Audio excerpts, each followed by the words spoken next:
Herbert speaking.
Good morning to everybody in Southeast Asia. This is Philip Dive speaking from the Sun Movement Secretariat.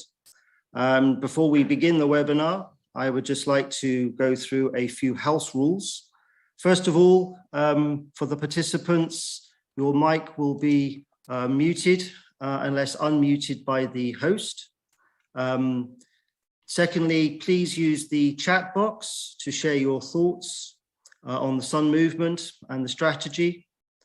But if you actually have a specific question for the panelists to answer in the second half of the presentation and the launch, please use the other button on the display called Q&A. So if you have a particular question for the panelists later on, please use the Q&A box, and then we'll go through those questions and present them to the panelists at the appropriate moment. So I hope that is clear for everybody. And now let us begin.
I don't think we need to reinvent the wheel. There are so many lessons that we have. There are so many things that we can just tweak a little and do better.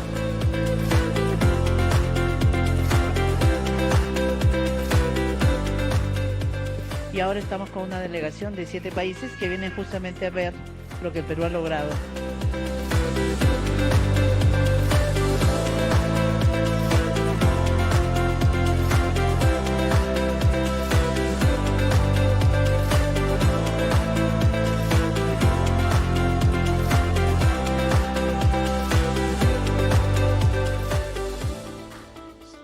The first is that I think we need to build broad constituencies for nutrition. I think both in countries and globally, I think we need to get citizens involved. And I think, like somebody said over the last 3 days, we need to make noise and we need to be visible. I think that's really important.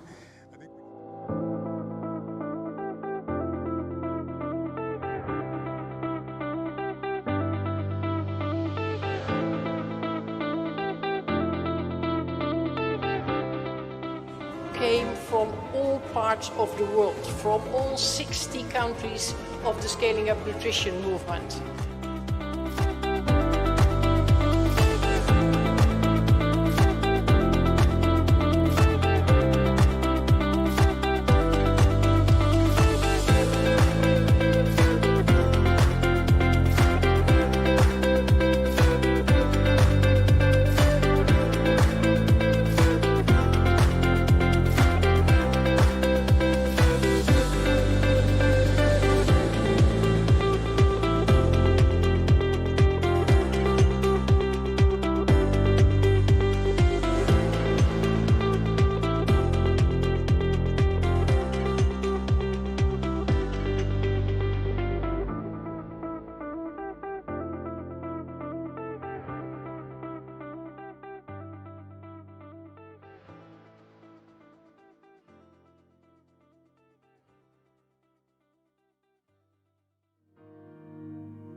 Our God, the Creator and Giver of life, we thank you for this day and for the presence of each and every one. We are grateful for this opportunity to gather, and we pray that you may be in our midst. Even as we come from different countries in the Southeast Asia region, we come to you as one with all our humility to lift our event, the Scaling Up Nutrition 3.0 Regional Launch. May you guide us as we fulfill the objectives of this event. Extend to us your divine wisdom and enable us with your amazing grace that we may be able to do our calling for your greater glory. This we pray in your mighty name.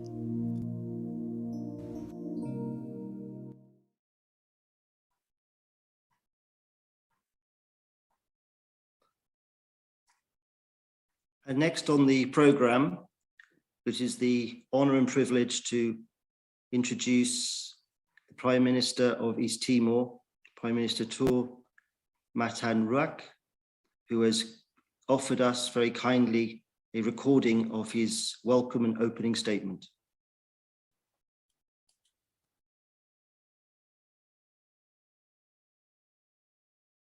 Sua Excelência, Senhora Gerda Verburg, coordenadora do movimento SAN. Suas Excelências, pontos focais do movimento SAN dos países do Sudoeste Asiático. Caros participantes, muito boa tarde a partir de Dili.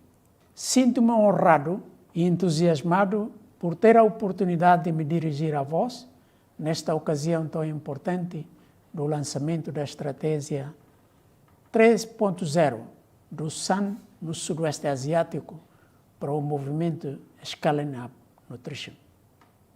Acredito que os países do Sudoeste Asiático partilham a maioria dos problemas e desafios que enfrentamos em Timor-Leste. Aqui, em Timor-Leste, temos subnutrição, deficiência de micronutrientes, bem como excesso de peso e obesidade.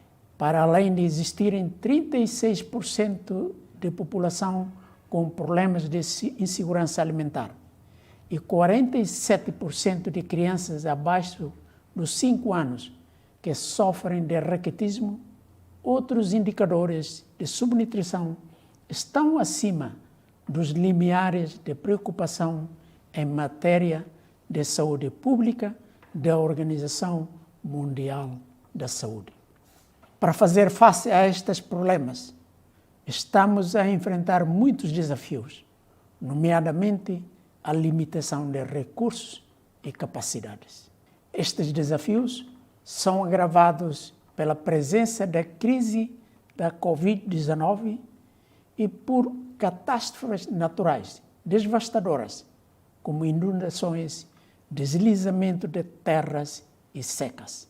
Estes problemas e desafios comuns justificam que os países do Sudoeste Asiático trabalhem em conjunto, apoiando-se uns aos outros, partilhando experiências, lições aprendidas e conhecimentos técnicos.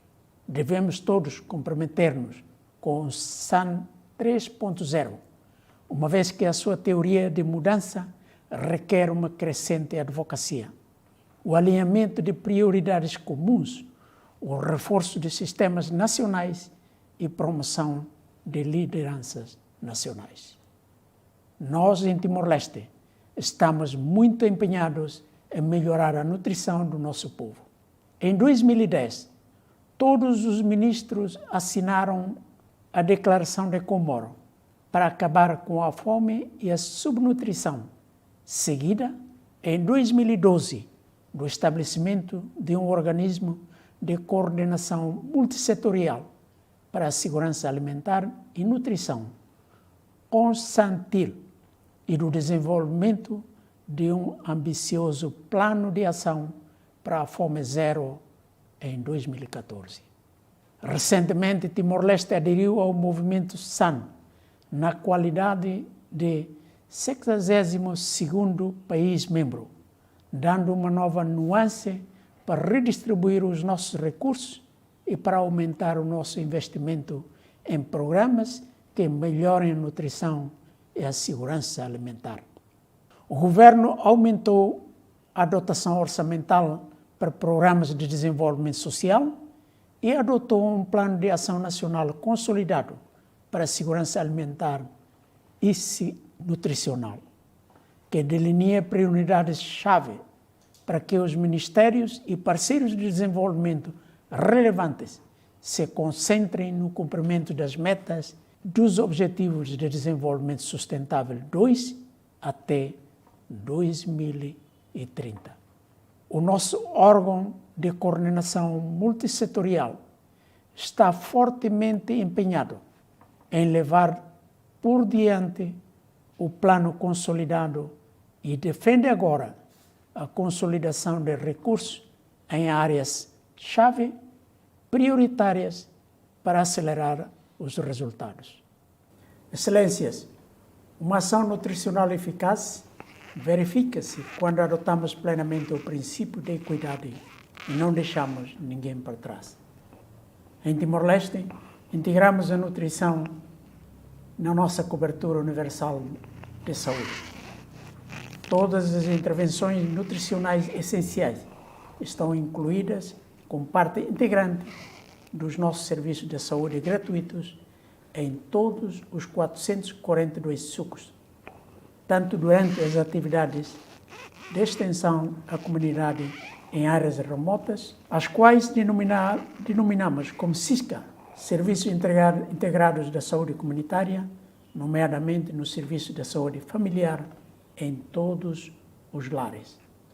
O Ministério da Saúde formou e suporta os grupos de apoios às mães, que existem na maioria das aldeias, para formar e orientar as mães durante os cuidados pré e pós-natal. Através destes programas, estamos em condições de fazer monitorização do crescimento, dar aconselhamento nutricional, contracepção, promoção de higiene e suplemento de micronutrientes, etc., a todas as nossas comunidades. Também implementamos programas para a inclusão de dietas saudáveis e nutricionais nos sistemas alimentares. O governo está a envidar esforços no sentido de melhorar a cadeia de abastecimento alimentar para melhorar a produção e a disponibilização, o transporte e o armazenamento, o processamento e a comercialização, bem como a utilização dos alimentos. Este ano, Timor-Leste aderiu a cimeira do Sistema Alimentar das Nações Unidas, onde foram conduzidas várias séries de diálogos para discutir formas de melhorar não apenas a cadeia de abastecimento alimentar, mas também todos os sistemas alimentares, tais como o ambiente alimentar e os fatores sociais e econômicos. Os programas governamentais sobre a alimentação escolar, educação nutricional, alimentação suplementar, diversificação da dieta, rendimento familiar ou proteção social são alguns dos programas-chave que visam assegurar dietas alimentares nutritivas. O governo está a fazer todos os esforços para garantir que as famílias tenham resiliência nutricional, especialmente durante esta crise da Covid-19 e as recentes catástrofes naturais. Revimos as políticas para sermos mais sensíveis à nutrição. Implementamos um cabaz alimentar e subsídios monetários às famílias, para que a nutrição seja assegurada durante os períodos de crise. Finalmente, gostaria de salientar a importância da coordenação e cooperação multissetorial, especialmente envolvendo todos os setores do governo, o sistema das Nações Unidas, os parceiros de desenvolvimento, a sociedade civil, os setores privados e outros.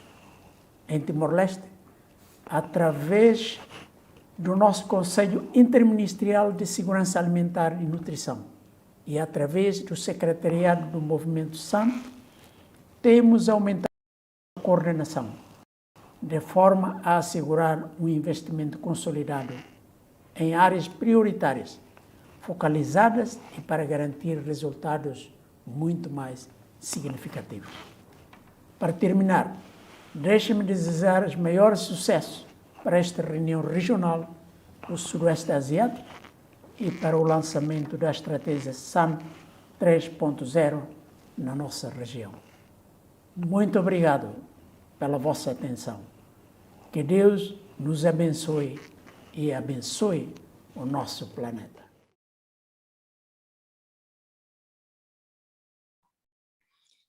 It gives me tremendous pleasure to invite Gerda Verburg, the Sun Movement Coordinator, to take the floor and to welcome everybody to this event. Over to you, Gerda Verburg. Good afternoon, everyone, and good morning for some, and maybe for some it is already evening. But good day to everyone. It is exciting to be in this lounge of Sun 3.0 in Southeast Asia. Not less than 9 countries are participating. And what could be a better start than the start we have? A chat box that is already saying hello and good to see you and good to be in this event, but also a very inspiring speech of the Prime Minister of East Timor, Timor-Leste. Very inspiring, exactly describing why nutrition is so important and why the Sun Movement approach that you are already implementing in all the countries, multisectoral collaboration, but also multi-stakeholder participants and leaders coming together to really work together. As Sun Movement Coordinator, I will be able and honored to moderate a panel later on in this event. And this panel is, of course, a panel of experts, and I'm looking forward to it. However, with more than 120 participants, I would like to hear as much as possible from you as participants as well. So please use the Q&A box, the question box that is here in the event. It's the Q&A box. Use it. Put your questions over there.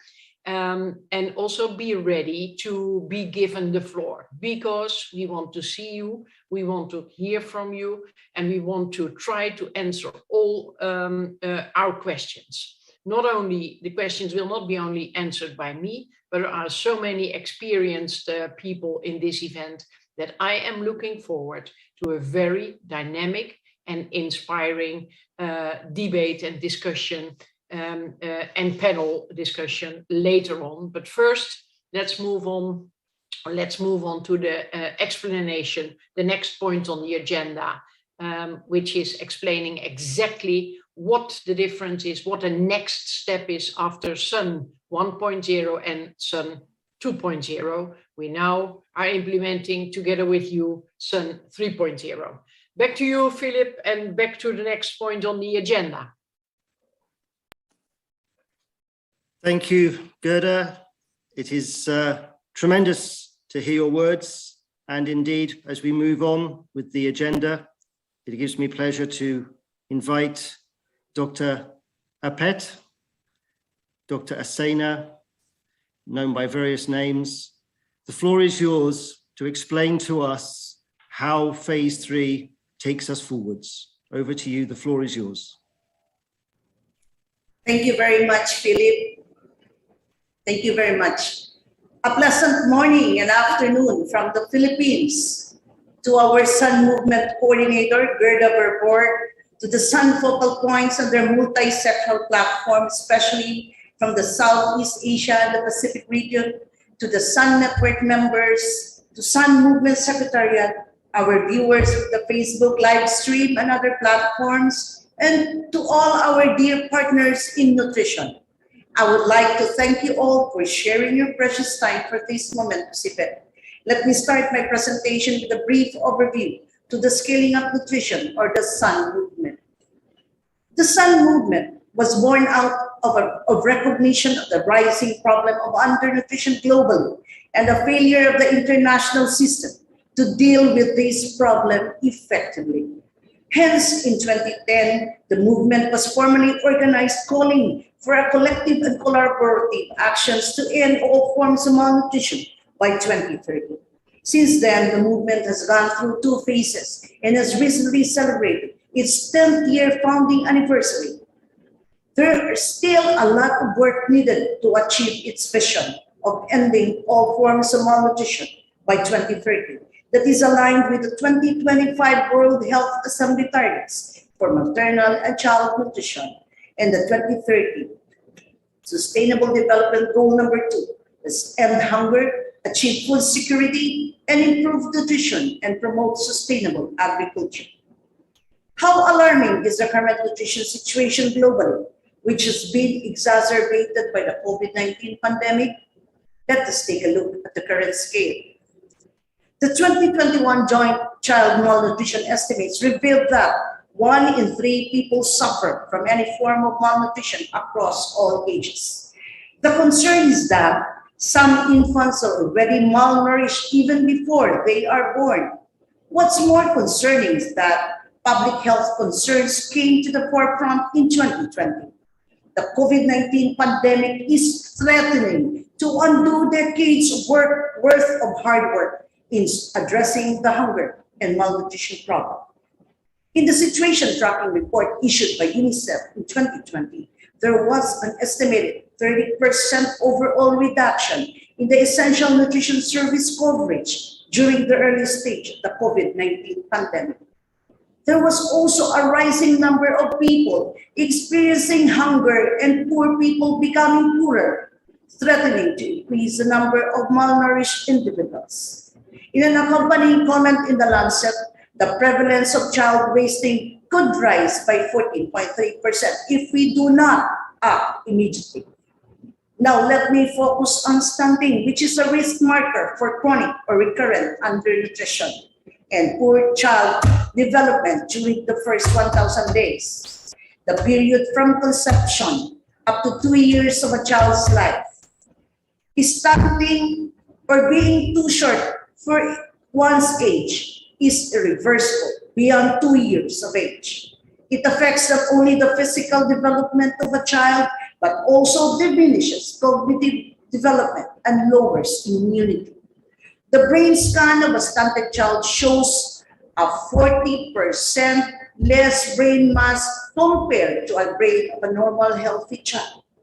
Further, the profound impact of COVID-19 pandemic on early life nutrition can have intergenerational consequences for child growth and development, and lifelong implications on education, chronic disease risk, and the overall human capital formation. Thus, malnutrition is not just a nutritional problem, it is also a social and economic problem holding back development across the world with unacceptable human consequences. The modeling from Ossendorf et al. In 2020 suggested that malnutrition would result in up to $44.3 billion future productivity losses, also considering the current pandemic. The consequences of malnutrition has enormous economic and human capital cost. We cannot afford this to happen to our people and our future generations. We cannot fail them because of our fragmented and dysfunctional actions. We are the solution to this problem.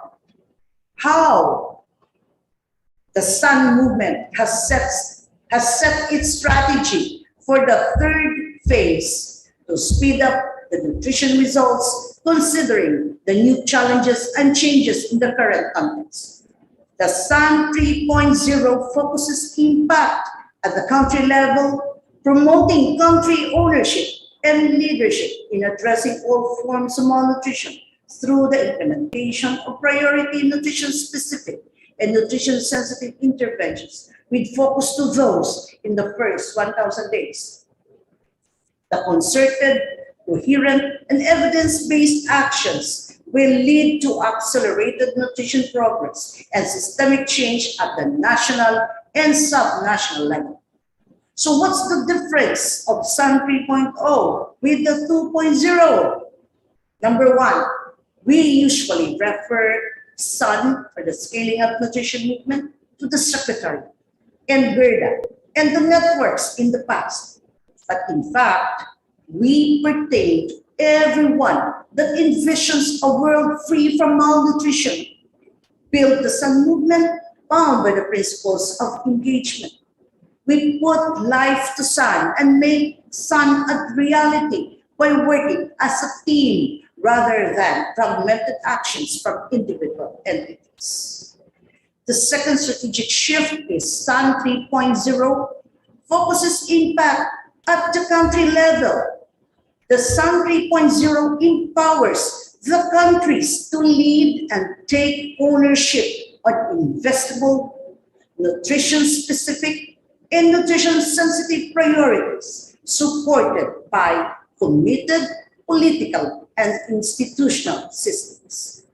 Third, the vision of the movement has shifted from focusing only in undernutrition to all forms of malnutrition, which includes stunting, wasting, micronutrient deficiencies, overweight, and obesity.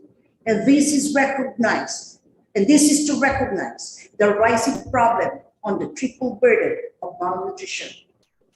Fourth is along the definition of success, from the strengthening the processes such as the way how Sun entities work to accelerating nutrition results on the ground.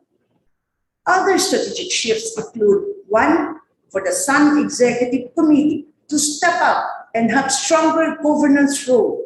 Second, Sun focal points should be an empowered senior country coordinator and supports the countries to be able to lead, act at scale, and accelerate progress for nutrition.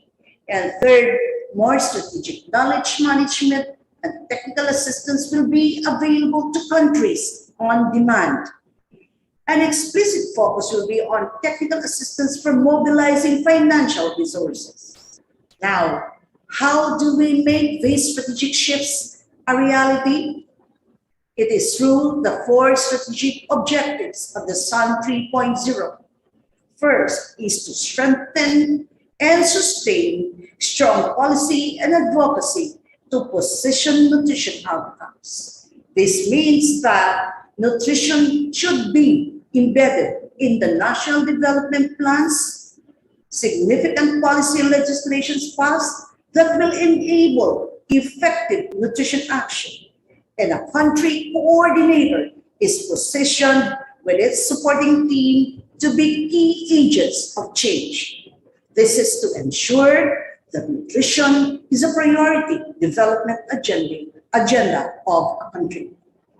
Number 2, develop and align shared country priorities based on the existing national nutrition plans. This means that the multisectoral platform in countries shall identify a manageable set of priorities that they will commit to implement and fund, which will advance nutrition in the country. This will also promote accountability among all stakeholders to ensure collective action yields results.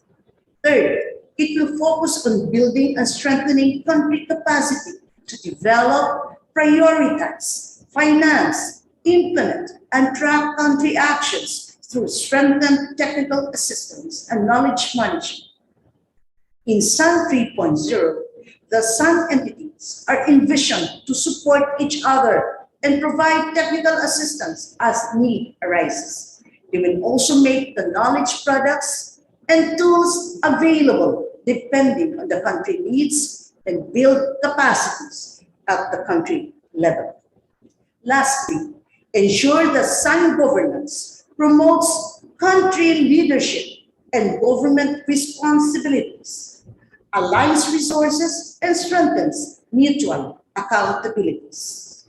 In summary, we have enabling policies to elevate nutrition in our respective development agenda, aligned nutrition priorities based on our multi-sectoral nutrition action plans, strengthen country capacities through knowledge management and technical assistance provided, and have an established strong governance mechanisms to lead.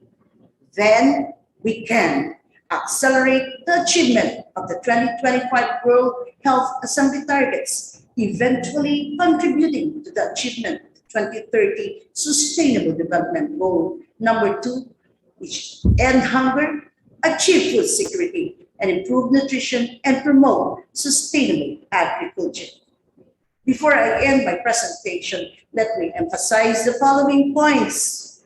With less than 5 years until 2025 to reach the World Health Assembly targets, and 9 years until 2030 to achieve the Sustainable Development Goals, let us all work together to make nutrition a top development priority alongside issues such as poverty, gender equality, and climate change. Unlike diseases which can be treated with medicine and vaccines, the long-standing problem of malnutrition is different because of its multifaceted nature and therefore needs a multi-sectoral and multi-stakeholder approach.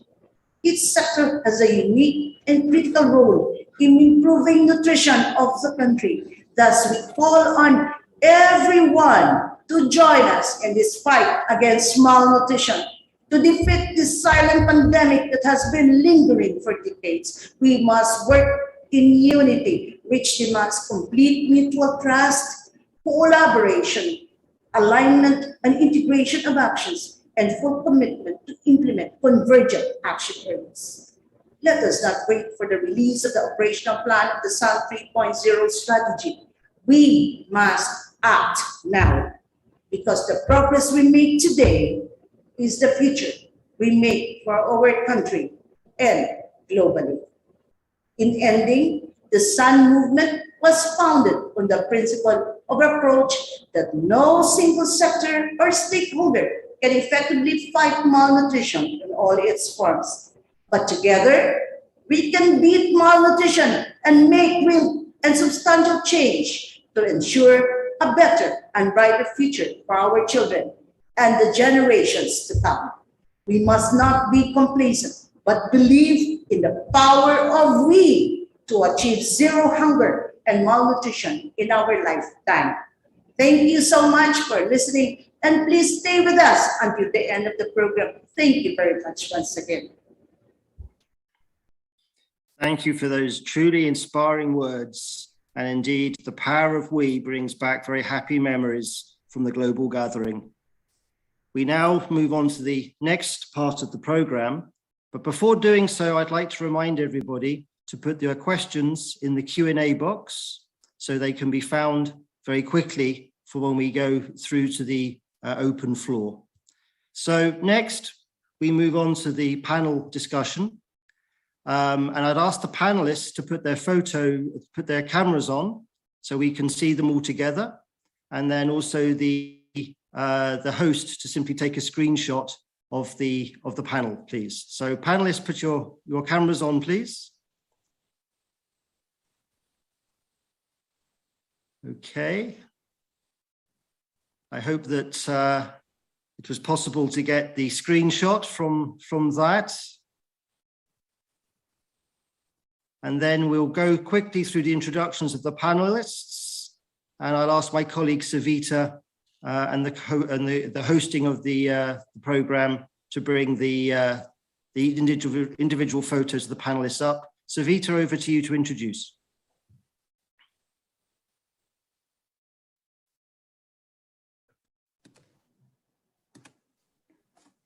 Good morning, everyone. Yes, we have our first panelist is Professor Nazma Shaheen from the Sun Academia Network from Bangladesh. Welcome, ma'am. Our second panelist is Mr. Axton Salim, who's the director of Indofood, is a coordinator of Sun Business Network Indonesia, and he's also co-chair of the SBN Global Advisory Committee. Welcome, sir.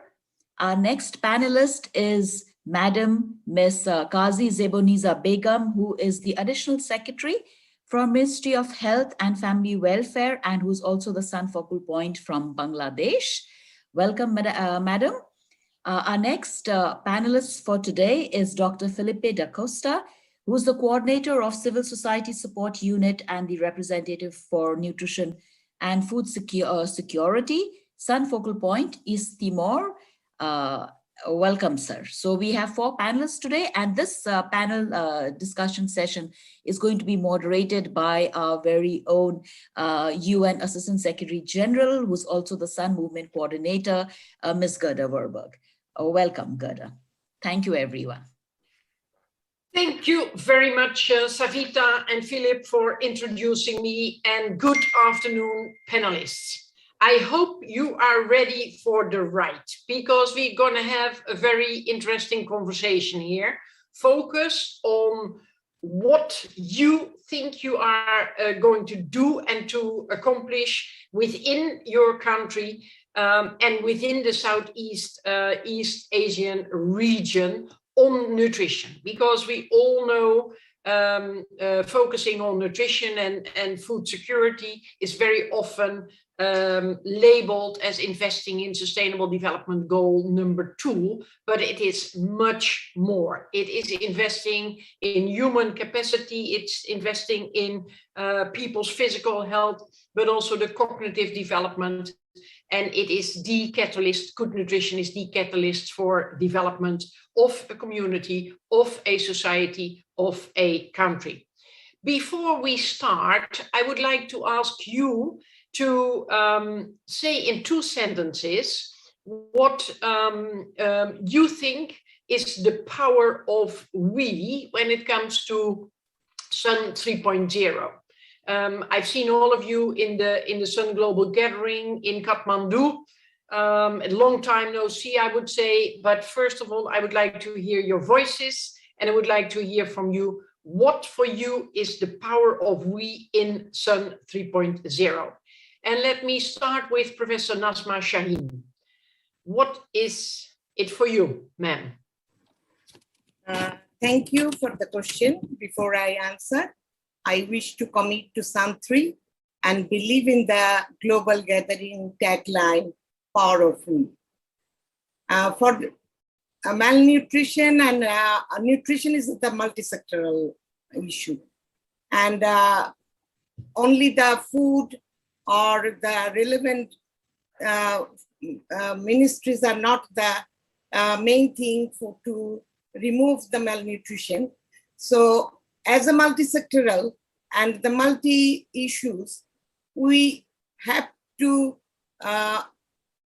give the concerted effort to remove the malnutrition. So that's why if we want to remove the malnutrition in all form by 2030, it should be work together.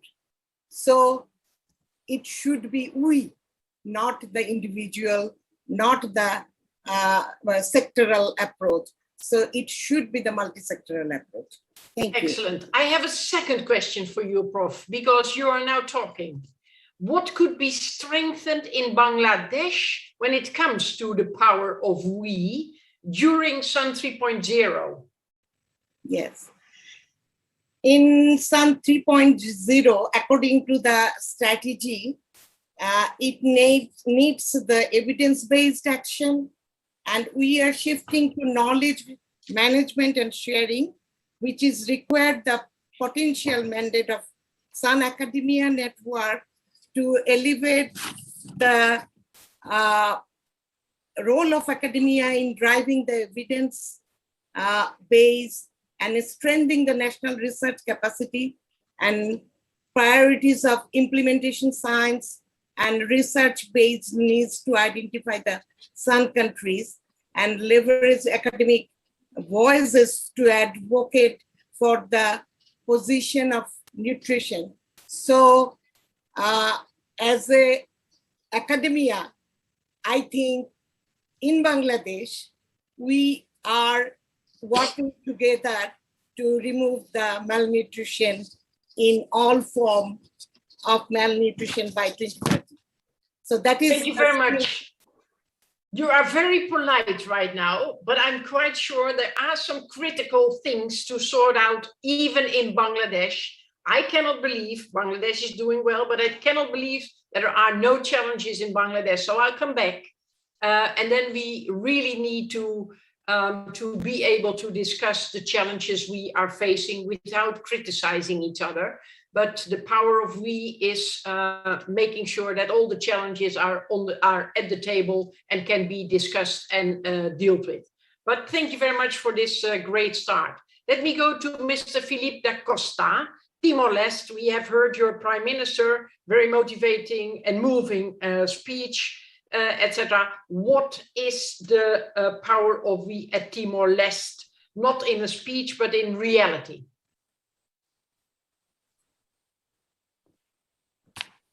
Thank you very much, Ms. Gerda. Thank you very much for all panelists and participants. My good afternoon from Timor-Leste. I would like to start by saying that I am very committed to Sun 3.0, and I trust in the power of we.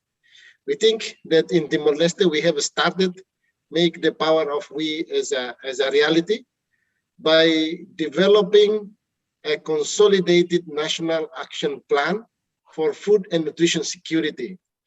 This consolidated national action plan is actually a reprioritization of our different strategies existed in the country.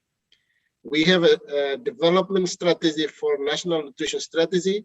We have national food and nutrition security strategy. We also adhere to Zero Hunger Action Plan. However, the intervention suggested was quite long and quite vast. And we think that with our existing resources, we will not be able to achieve all the intervention that suggested. So with the collaboration of Interministerial Council for Food Security and Nutrition, Consultil, you heard my Prime Minister say that we have National Council for Food Security and Nutrition. The Council then launched the event to reprioritize all of the strategy document that we have. And now we have a consolidated national action plan for food and nutrition security that will guide us for the rest of the year as you have mentioned in your statement, that we have only few years left, and we need to achieve SDGs, especially the SDG 2, and therefore this action consolidated plan will help us to get there. And very we are good. happy Thank to you very report, much. And thank you very much for to your report motivation. that UN systems are behind us, and all development partners are behind us, and they are also adopting the consolidated plan. Thank you very much. Very good, very good. I like it. Please make your point. But I have a follow-up question. Behind an action plan of the government, and it's great that you have consolidated these plans and bring them together, because in too many countries we see too many different and separated plans. Now you have consolidated it. There is one action plan. Is the government also investing in it from the domestic budget? Question mark. That's a very good question. The fact is that our consolidated action plan contains the actions that our currently government is implementing. The only challenge we are facing is how to scale up the investment and how to focus on those consolidated action plan that we are already identified. So this is our next challenge that we are facing. Yeah. Thank you. I asked this question. I don't want to dive too quickly into the funding, because it's not about funding, it's about collaboration. But then you need to also have, of course, funding. And I ask this question because the experience in the Sun Movement is that first, the government need to put its money where its mouth is. So prioritizing food and nutrition security without investing from the domestic budget is a little bit difficult and complicated. But once the government is investing also from the domestic budget, it is less difficult and less complicated to rally international partners behind it.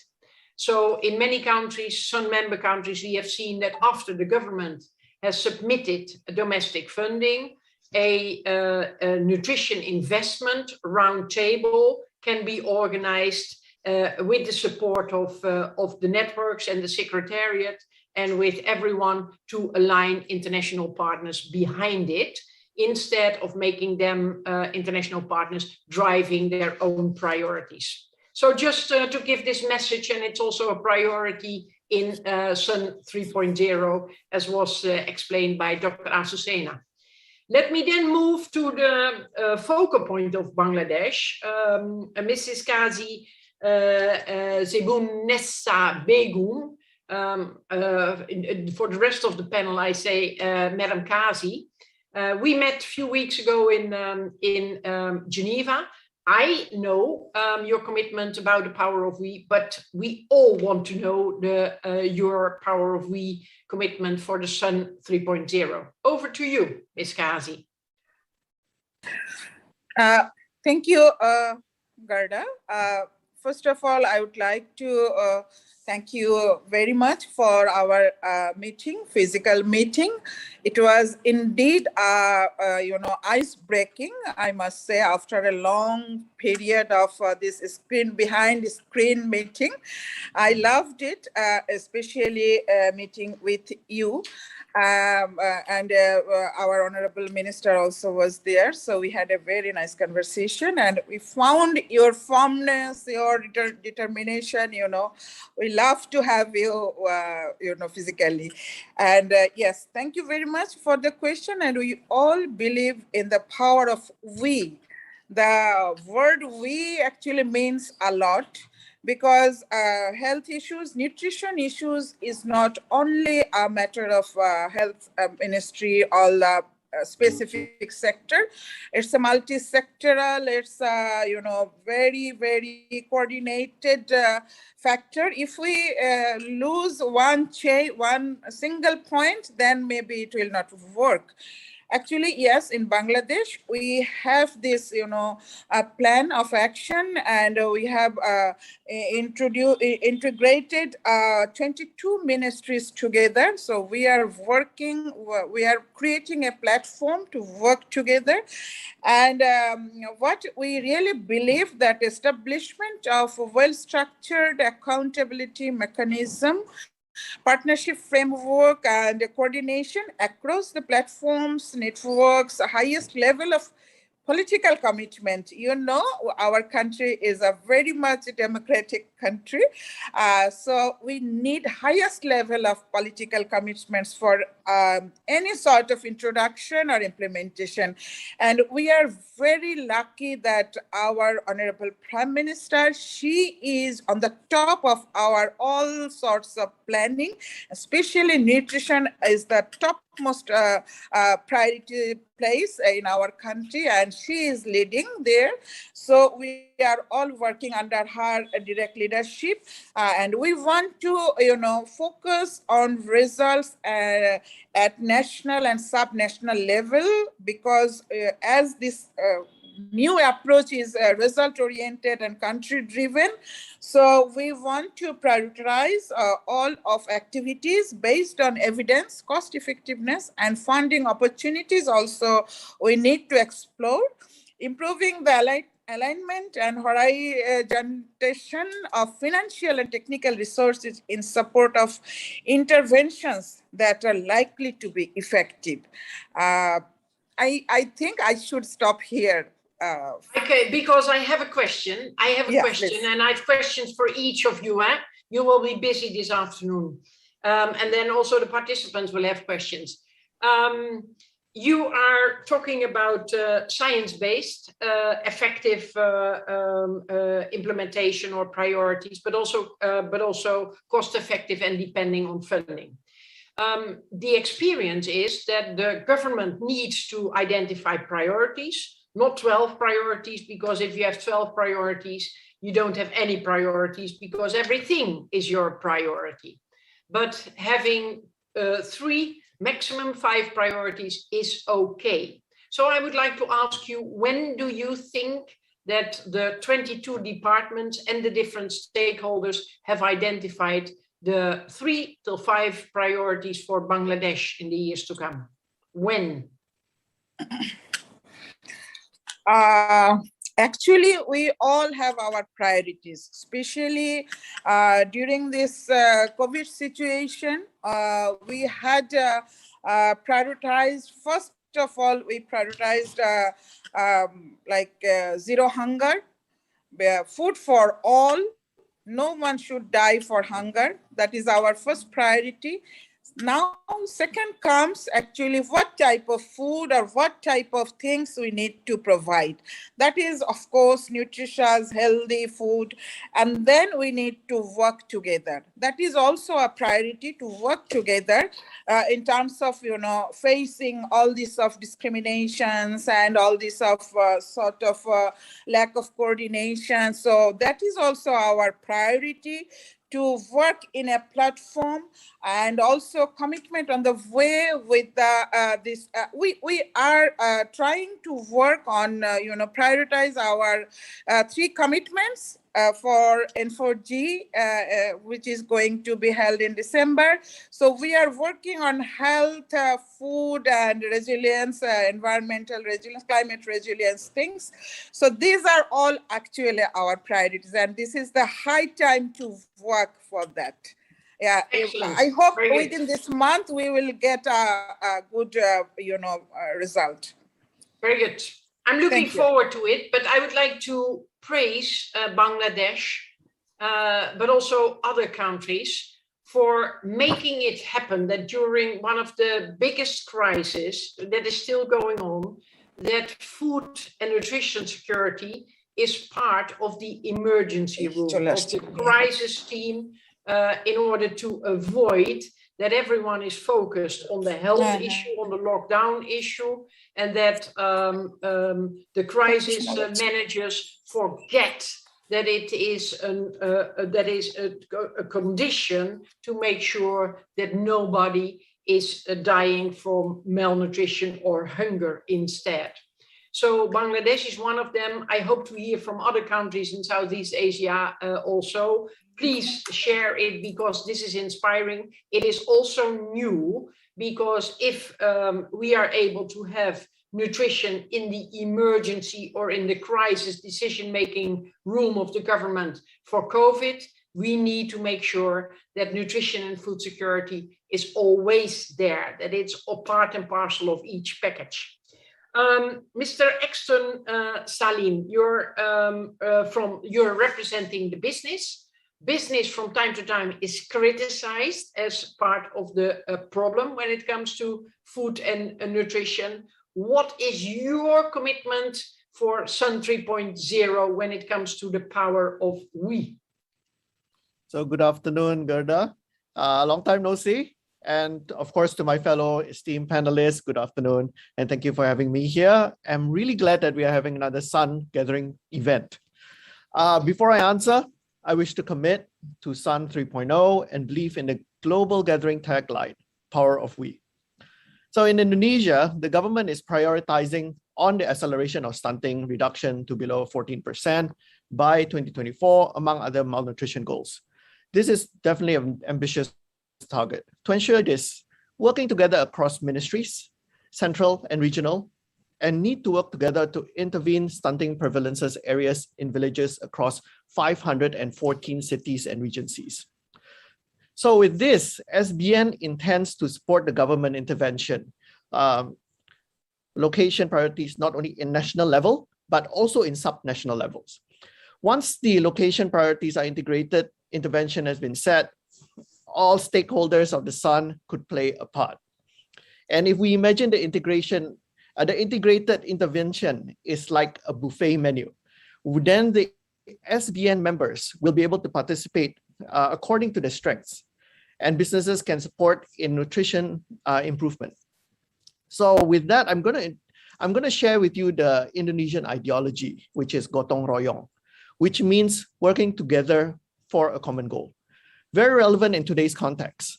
By understanding the baseline, understanding the strength of the different players, and creating accountability, we will be able to harness the power of we for the collective actions towards our common goal. So with that, so that's the commitment. Thank you very much. Sounds great. But why? Because SBN stands for Sun Business Network, and Indonesia has a Sun Business Network like many countries, but let's avoid abbreviations here.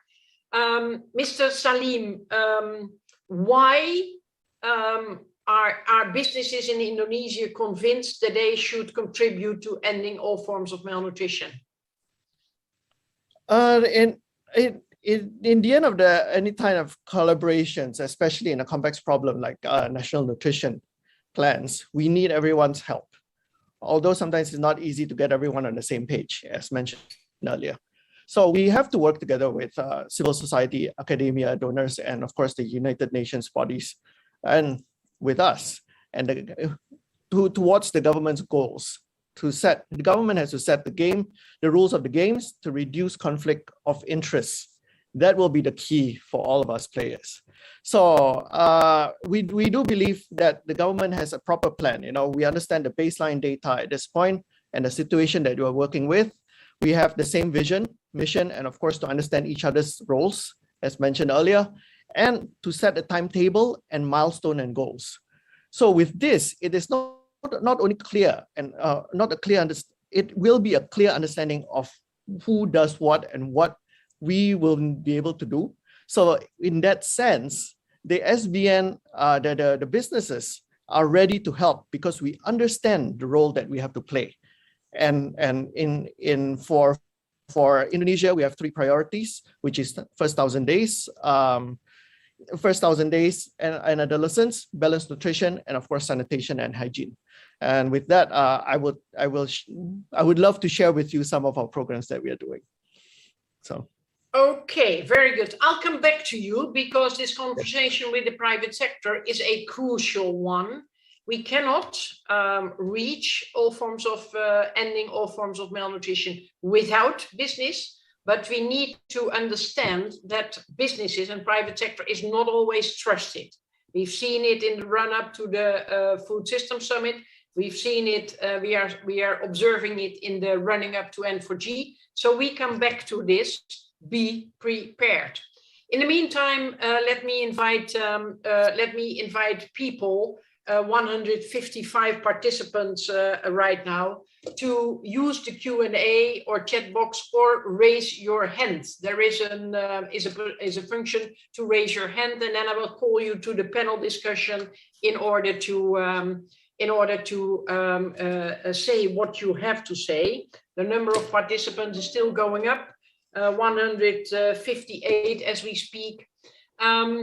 And I'm going to ask Professor Shaheen, when it comes to Bangladesh, the coordination, where would you like to encourage the government and the participants to step up a little bit?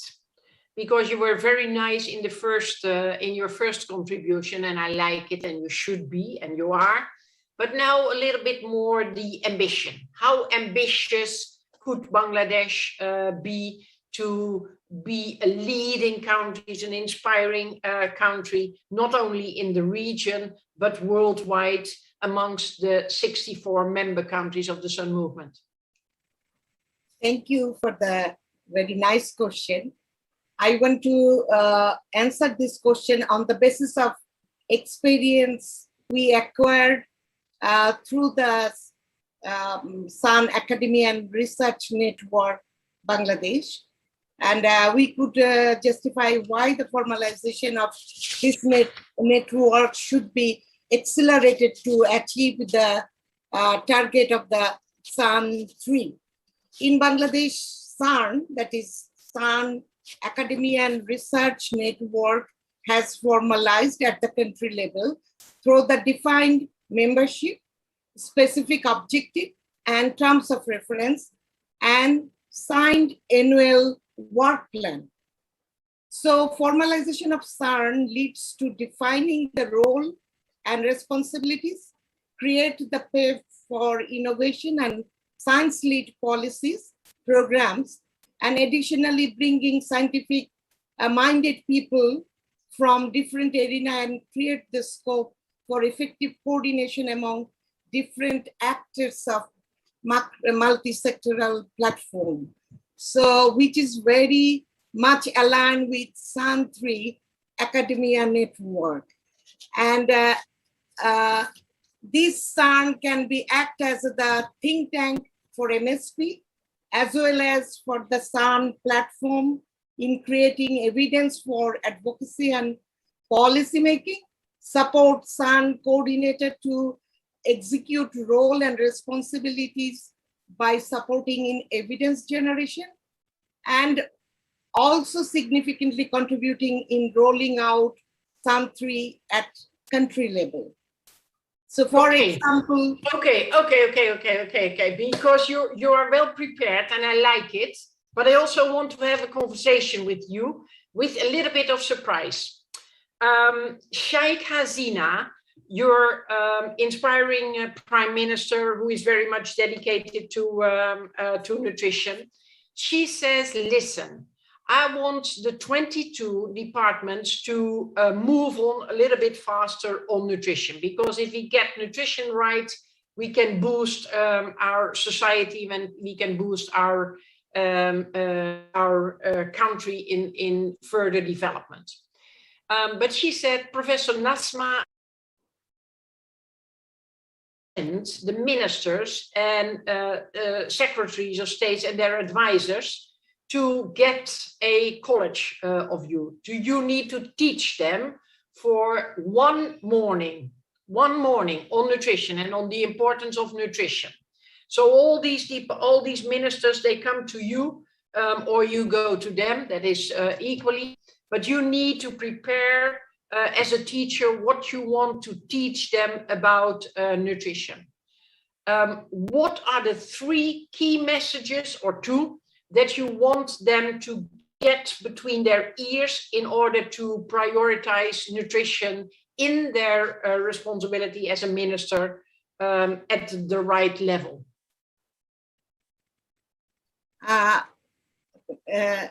Pardon, I cannot hear all of your question because my internet was disturbing. So I'm happy to repeat. Can you repeat again? Yes. Sheikh Hasina, the Prime Minister of Bangladesh, tells her 22 minutes dealing with nutrition, according to Kazi. We need to stop because I think it's good as internet that is not stable. Yes. Yeah. I cannot hear you. I can't hear half of the sentence as well. I think it's internet from the Geneva side probably because yes, it's same here. I cannot hear. So I guess we have better internet than Geneva. We need the better internet. It's because technology is shifting to us. Yes. We have new investments, so. Yes.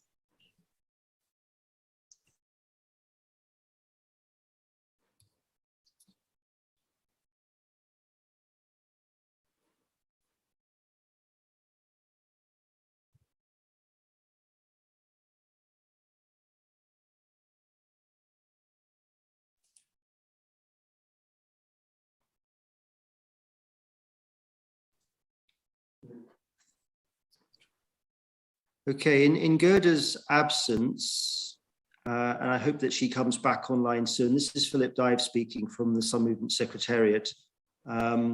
Maybe now is a good chance, whilst we wait for Gerda to return, to look at the questions already in the Q&A as a suggestion. So maybe Savita, yes. You can do the Q&A and bring in those two questions whilst we wait for Gerda to return.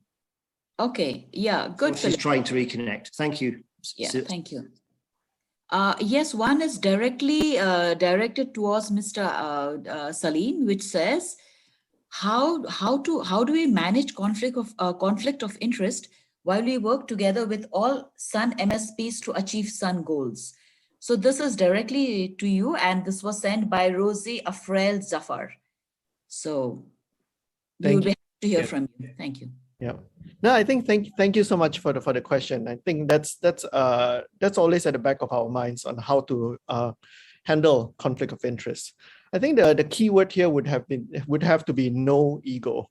I think stakeholders have to come together, understand the main goals set by the government, and work together with other stakeholders is the key to help the government achieve their goals. So if we look at Indonesia, I think that we have in order to ensure long-term sustainability strategies, I think our government has confirmed a lot of commitments, such as the WHA of 2025 and the SDGs 2030, and as well as the national commitments to reduction of stunting and other malnutrition issues. So with that, what happens is that every year, the focal points have to update the progress of all the stakeholders, including SBN and all of the companies that are involved, and each of the network and a contribution towards the scaling up of nutrition that we do. So now Gerda's back. I hope that answers the question. It's more about understanding of what the government wants and creating the platform for it. So working together with academia is a very good way of making sure that conflict of interest does not happen, so as well as NGOs and civil society. So that's how we create a community so that it doesn't have to adhere to the problems that might arise. So thank you very much, Mr. Salim, for. I think I just answered your question that you were going to ask us now. Very good. Yeah, no. I like it. And I would like to praise the whole panel for just moving on, because I was kicked out. I don't know for what reason, but I come back to Professor Shaheen. Did you get my question?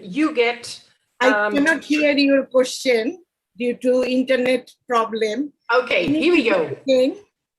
The Prime Minister of Bangladesh, can you hear me now? Yes, I can hear you now. The Prime Minister of Bangladesh wants you to train 22 ministers and their staff for one morning on the importance of nutrition. She wants them to work better together on the important topic. You are requested to teach them on the main priorities. What are the 2 or 3 things that you want to get planted solidly in their heads and in their hearts when it comes to the importance of nutrition? Importance of nutrition. So the first will be the food security. So we should achieve the food security. We already achieved the food security, but now the problem in Bangladesh is the food quality. Nutrition content of the food according to requirement of the life cycle stage. So that one is one of the important issue. And the second one is the health coverage, the health, nutrition health coverage. That is another important issue. There is national nutrition services, but that should be covered the whole vulnerable group and whole population, especially the under 5 children, pregnant and lactating mothers. And the third one is importance of that is the healthy diet, because now we are not fighting with the undernutrition. The overnutrition is also the problem. So healthy diet, another solution, evidence-based solution to handle the malnutrition, that is overnutrition, and also the undernutrition. So Professor, I am the Minister of Agriculture of Bangladesh. I've been a Minister of Agriculture, Nature and Food Quality in the Netherlands, but I raise my hand and I say, Professor, this is very interesting, but we are doing everything to make sure that every belly is filled. So what is the problem? We just take care that every belly is filled, that nobody is going to bed hungry. And you're talking about nutrition. I speak about food security, but I think we are talking the same language. Yes, according to food, according to the consumption of rice, we achieve the food security.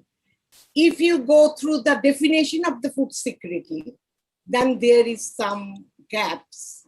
So agriculture policy should be nutrition sensitive, and for achievement of SDG goal, the food system should be nutrition sensitive.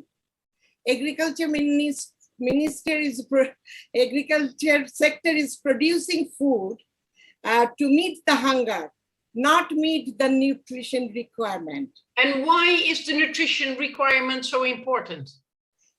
Because due to the deficiency of some micronutrient or even at the macronutrient or energy level, the malnutrition are caused by this. These are the one of the important factors, the nutrient, fulfill the nutrient requirement according to their age group and physiological condition.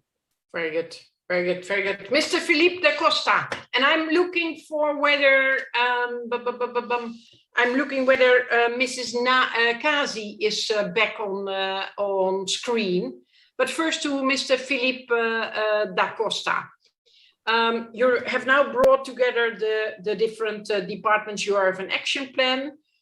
What is your ambition for Sun 3.0? Can you give us some numbers? Where is stunting right now? Where is wasting right now? Breastfeeding? Give us 3 ambitious but realistic examples.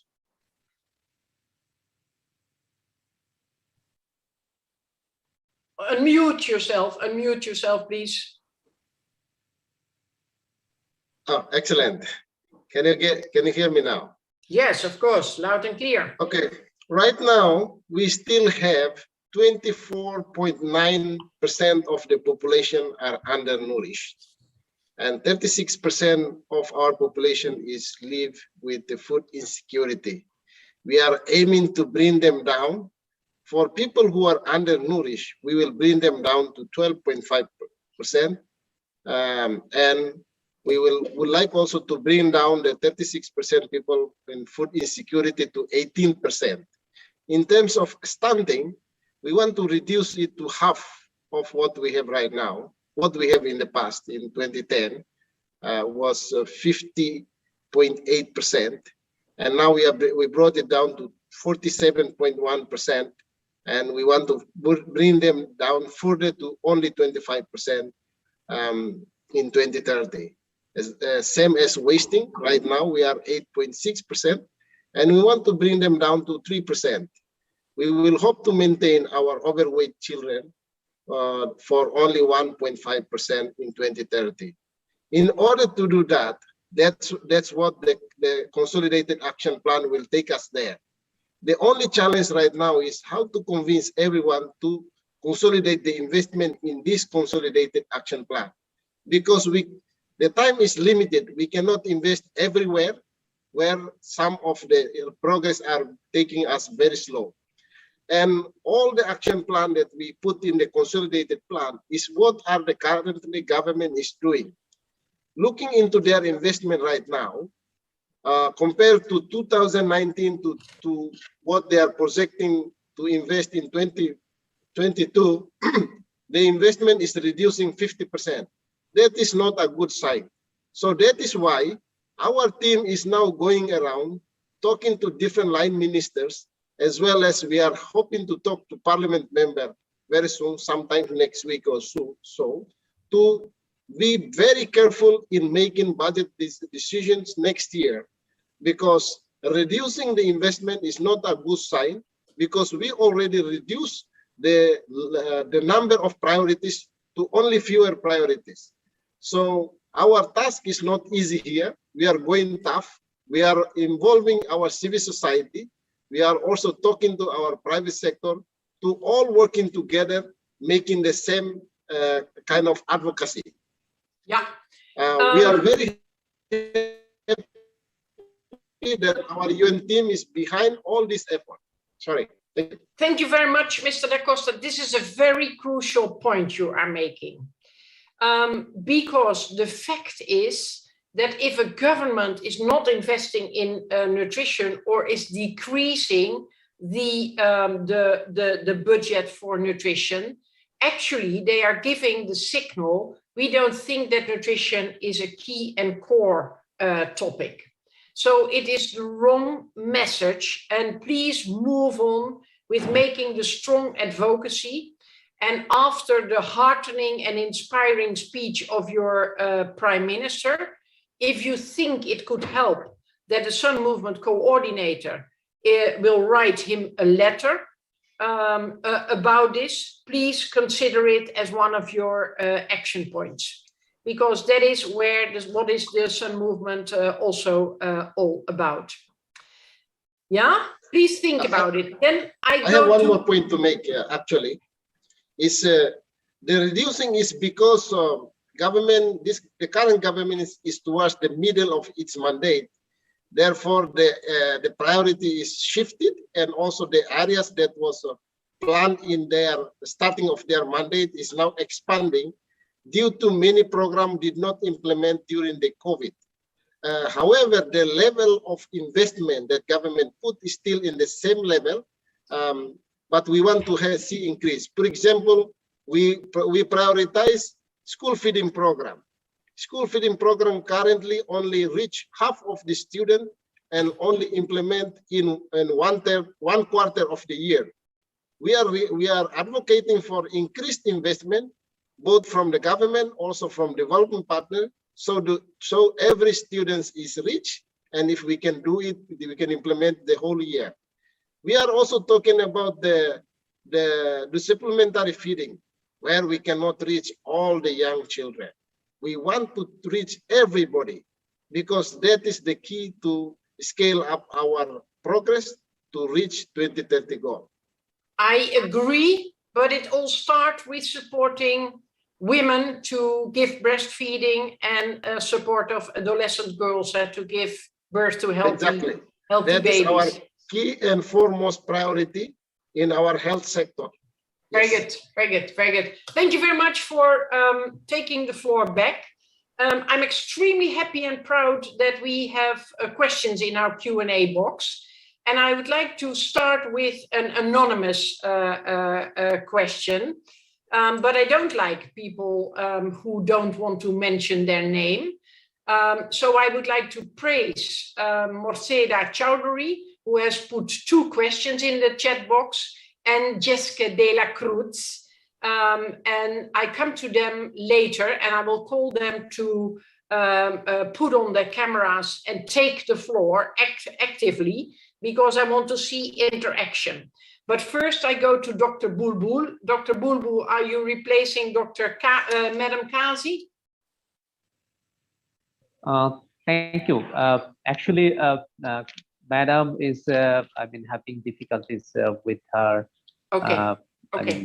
device as well as network. Yeah. So I joined on behalf of her. Okay, very good. Dr. Bulbul, we know you.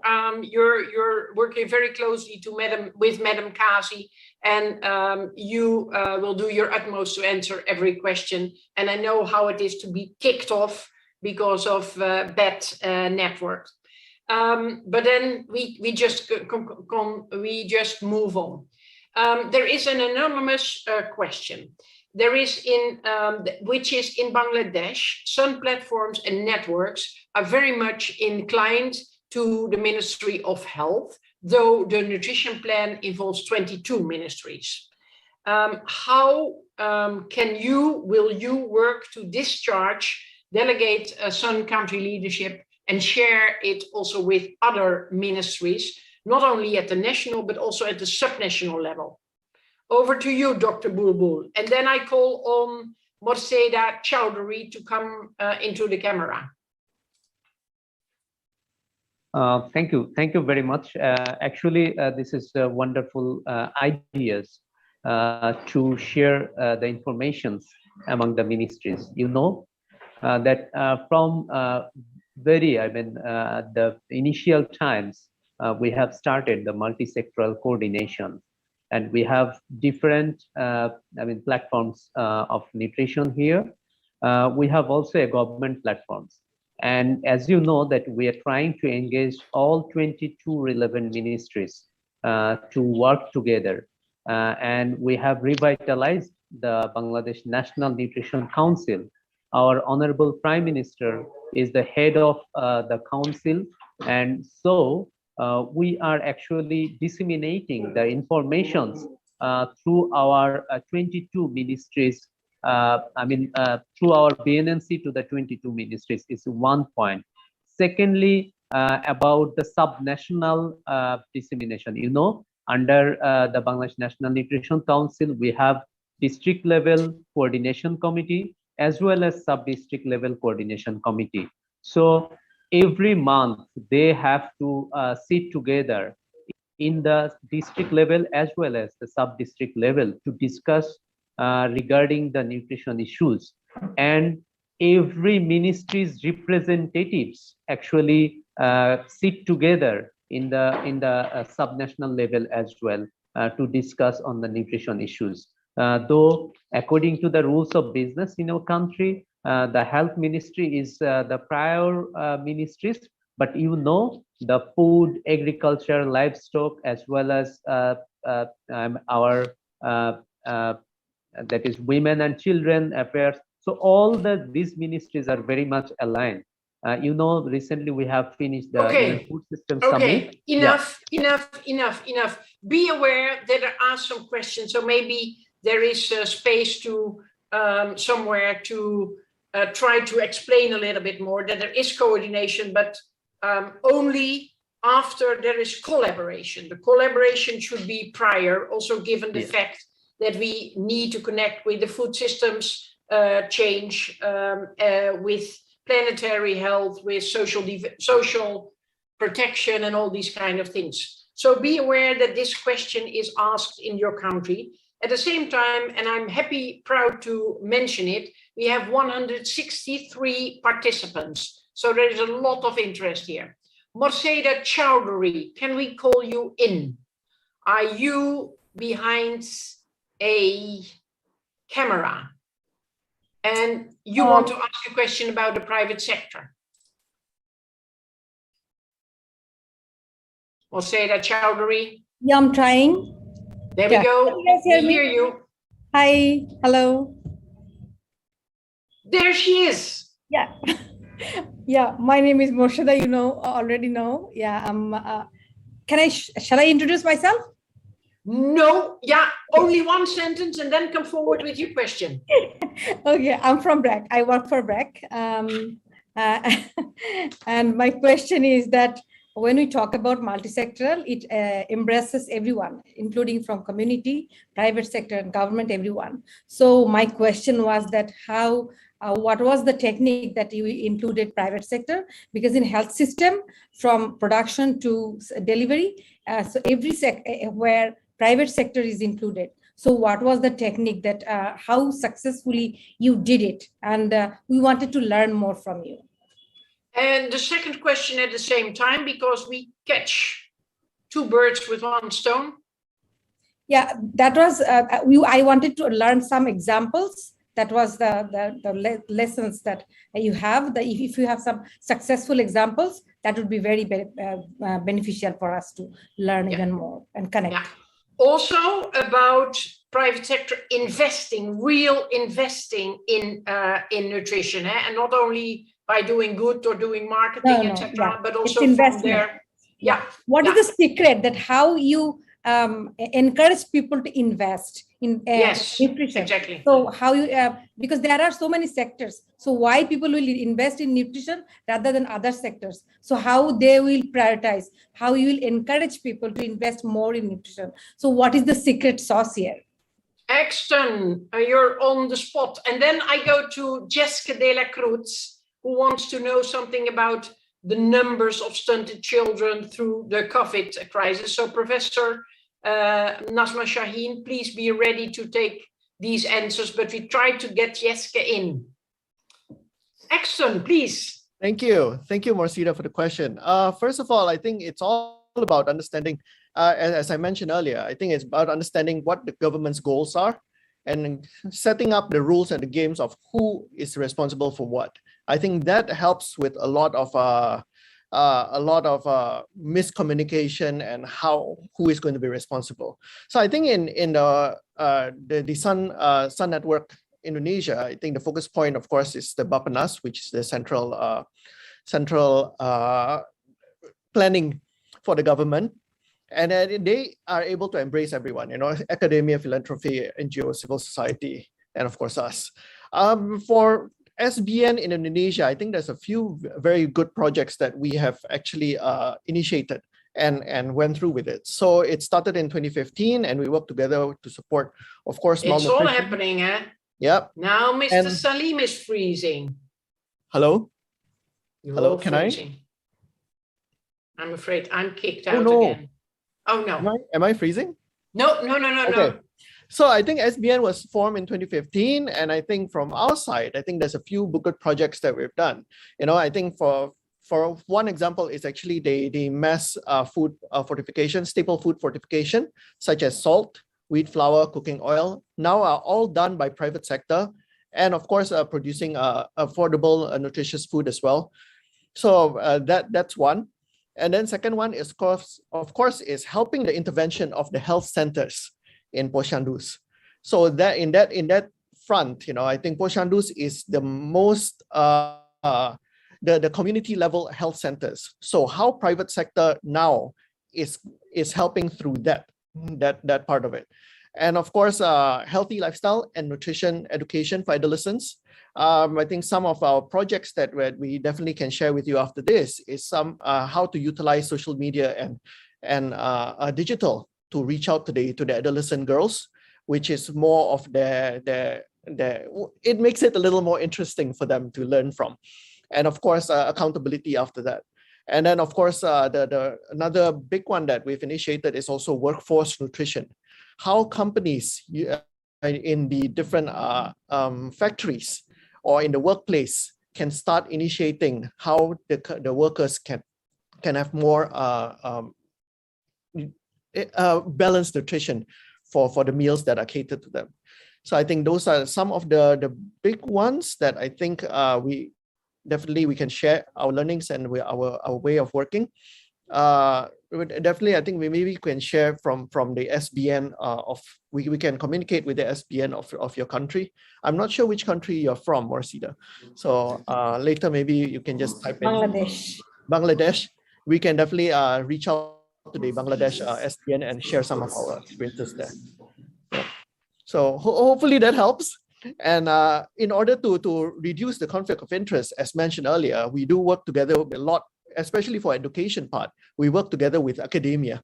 We work, I think Indofood actually worked together with University of Indonesia, the public health sector, to be able to create modules for girls to understand more about what is anemia, what is 1,000 days, and balanced nutrition and how to prevent going forward. So that's another good example that maybe we can share with you as well. So thank you. I hope that helps. Yeah, this is Philip again. I'm just stepping in for Gerda, who appears to have dropped off the line. I think she just doesn't like me. She drops off whenever I get off. I'm kidding. Oh, I'm sure that's not the case. But I saw Dr. Bulbul, your hand was up just now, so maybe I can assist and invite you to take the floor again. Yeah, there was another question that remains to be answered, which was directed towards Professor Nazma Madam regarding under 2. Then maybe after that we could move to Bulbul. Yeah, actually, Sabita, I wanted to respond to Moshe Appa's question that how successfully we can actually engage the private sector. So I just want to mention 2 examples. One is our business network. This is actually convened by the Ministry of Industry. And we have a strategy for the business networks, because you know that we all know that for the nutrition improvement, the engagement of the private sector is very much important. And one of the issues is like production, especially if you consider about the industries, as well as fortification. So these 2 components is very much important to improve the nutrition situation, so that we are trying to develop a strategy on behalf of Sun Business Network, so that we can engage actually all private sectors. And regarding the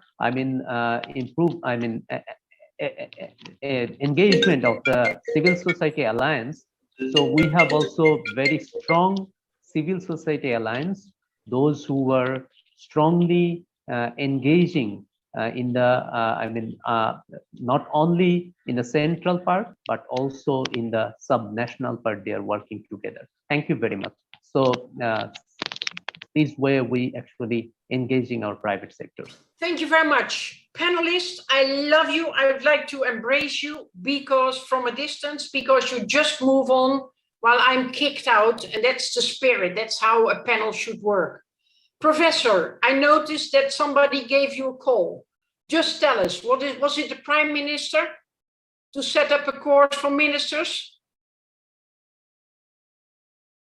You're muted, you're muted. You're muted. You're muted. Unmute yourself. Sorry, it's not the Prime Minister. I don't know. I declined the phone, so I don't know who called me. Thank you very much. I continue to encourage people to come forward with their questions, because we have a wizard behind the screen who is typing down the questions that are asked. And now all questions are already answered from the Q&A. But I have another question.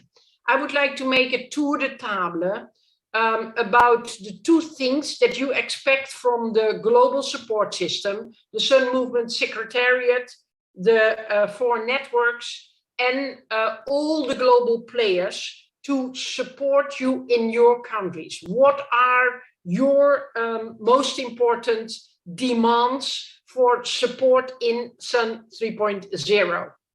Let me start with Felipe da Costa, and then I come to Professor Shaheen, and then to Axton, and then to Bulbul. Thank you very much. I think what are very important for us to make our Sun movement even faster to move ahead is if we can have high-level communication from the Sun Secretariat to UN system as well as to the government is one of the very supportive things you can do. The other things we need is a very good kind of data analysis and financial investment tracking that can help us to mobilize our resources for advocacy. So that is things that I view is very important right now. Yeah. Thank you. Thank you very much. The wizard is already busy behind the screens. Two things. Also, you might also make it three things. It doesn't matter. But what are the most important things you hope to see as support from the global support system? Professor. In national level, the Sun Academia Research Network is formalized, but we don't have any funding. So if it is want to formalize properly, then it needs some funding. So we expect that Global Sun will help the Sun network in funding. And in work plan, you can see that we have prioritized 5 activities to support the existing government programs and the policies, implementation of the policies with the Bangladesh National Nutrition Council. So there is some, the partner for that, the partner is BNNC, but we are collecting funds from different UN organizations. Government has no fund allocation for the Sun, that is academia and research. So funding is one thing. The other thing is, do you have a second priority?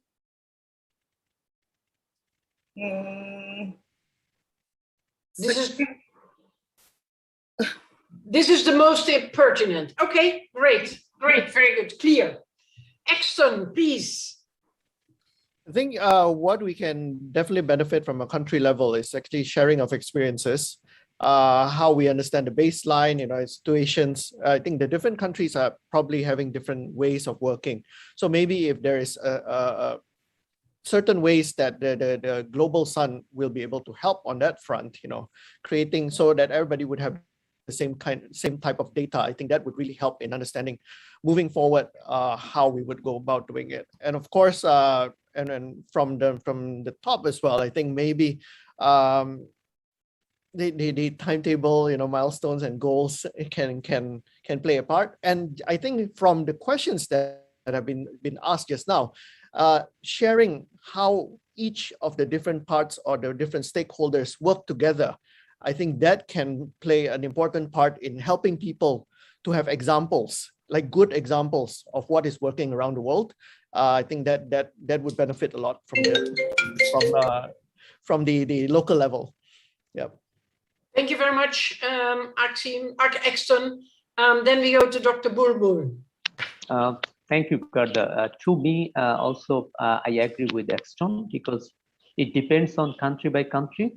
So I think the SMS or global networks may help to implement the country's priority, but it must be, aligning with the World Health Assembly target as well as SDG targets.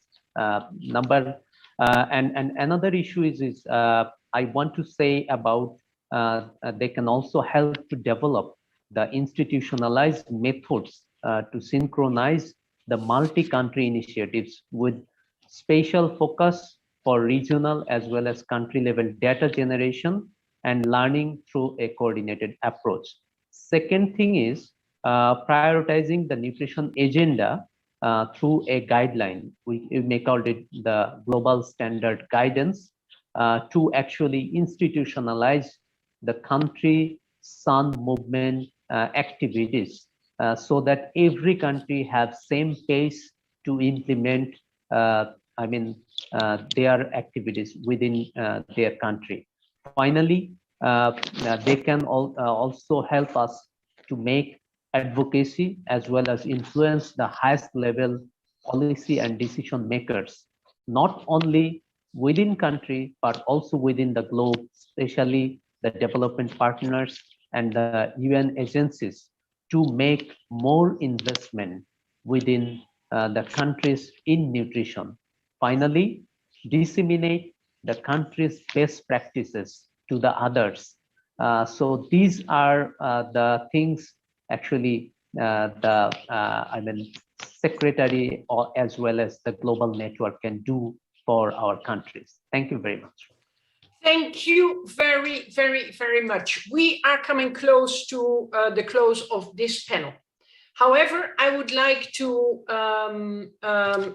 answer one more question in the Q&A. There is a question on the Sun Movement country coordinator, the Sun country coordinator, and I would like to avoid miscommunication or maybe confusion here. In the strategy, there is a mentioning of a focal point or a new name that is the country coordinator. We're talking about the same person, but the person, the political Sun Movement focal point or coordinator needs to be within the political sphere and in the political sphere atmosphere, because not a minister or something, but an important advisor to the ministers and to the prime minister, because it's the government who has to lead.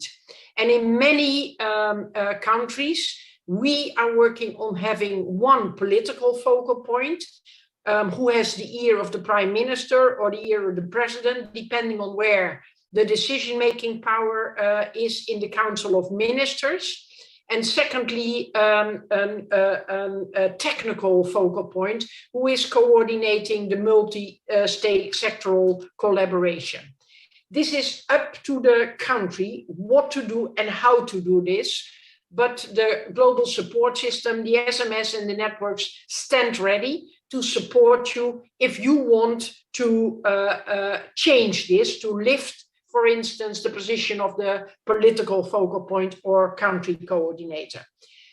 Because we are always talking about the Sun Movement. In fact, we have 64 Sun Movement. We have a Sun Movement Bangladesh, a Sun Movement Timor-Leste, a Sun Movement Vietnam, a Sun Movement Papua New Guinea, etc., etc.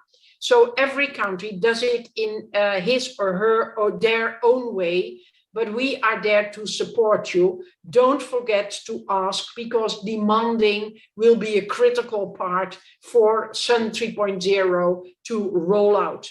Have clear questions, dare to ask, because then we can support you in a tailor-made way. This brings me to the takeaway remarks that I want to make.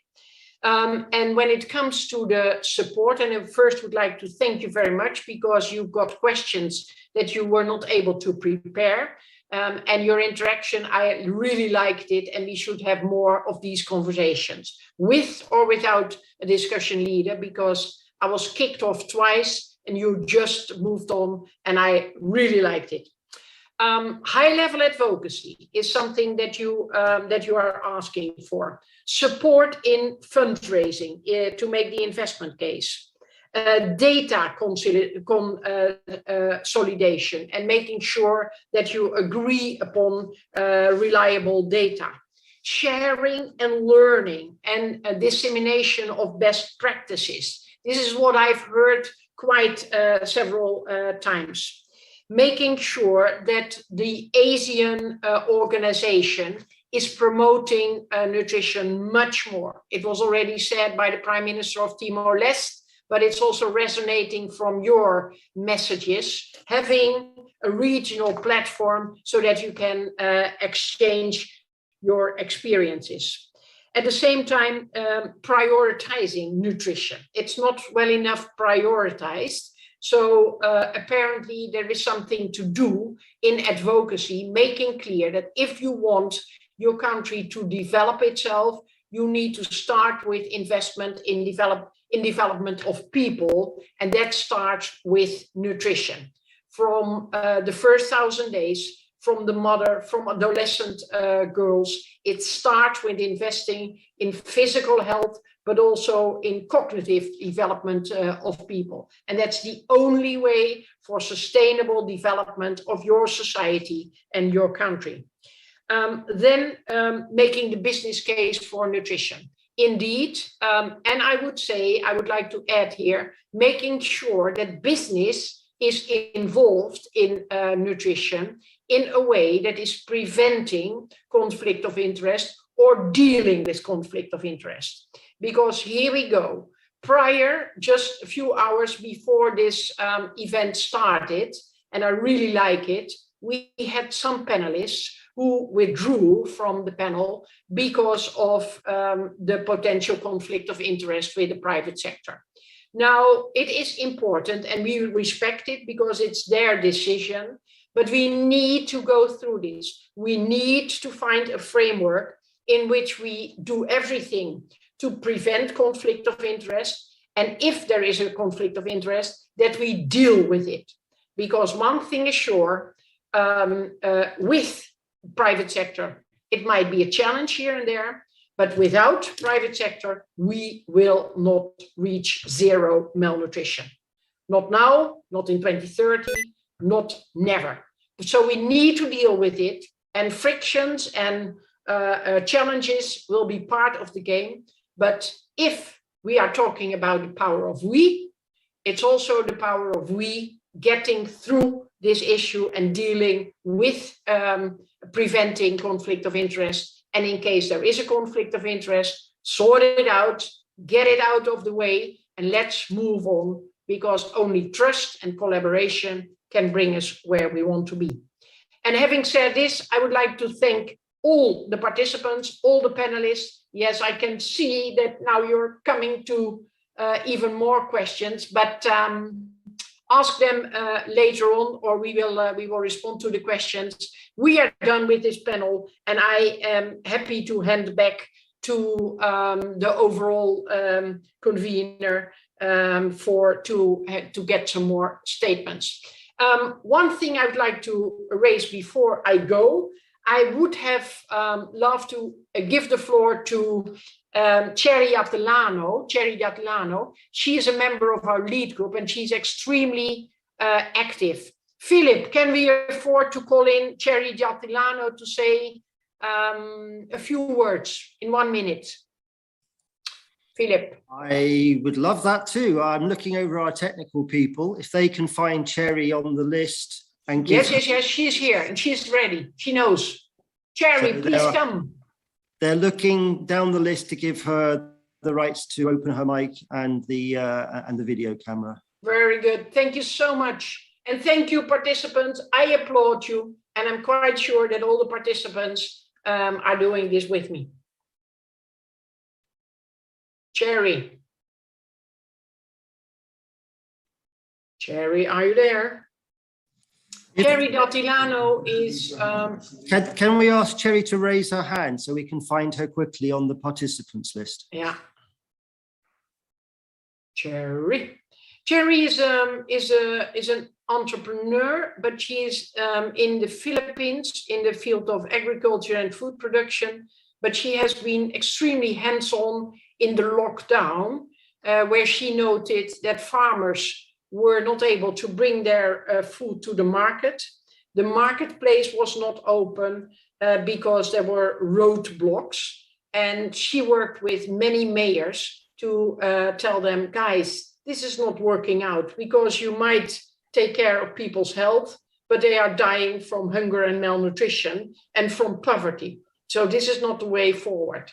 But she's also very active in our lead group. I don't think it is going to happen. Is it happening? If not, we can't find her. She doesn't appear on the line. Maybe she has another obligation. I don't know, but I have introduced her. She is there in our Sun Movement lead group.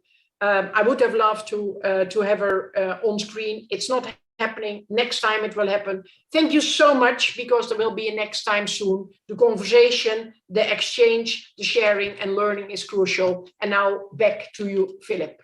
Thank you all. Thank you, Gerda. Thank you to the panel. So we are exactly on time. So congratulations to everybody. And the next part of the program is pre-recorded statements from Sun government focal points in the region. We simply asked them to imagine that they were in an elevator and they had to make a pitch about their most wonderful success had to date. So let's play the video.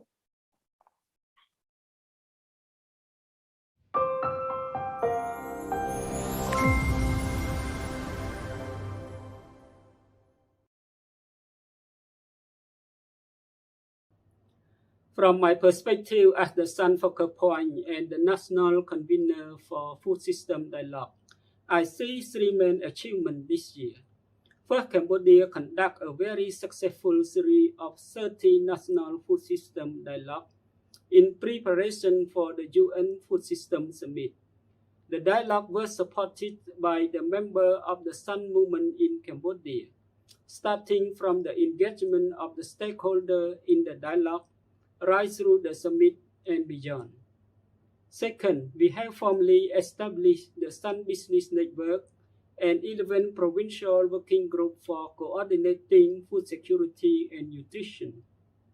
Third, youth engagement has continued even under the challenging circumstances of the COVID-19 pandemic and received universal support from the government and Sun networks, and been included in the priority theme for the Cambodian Roadmap for Food System for Sustainable Development 2030 as the critical aspect of the empowerment of youth, women, and the vulnerable.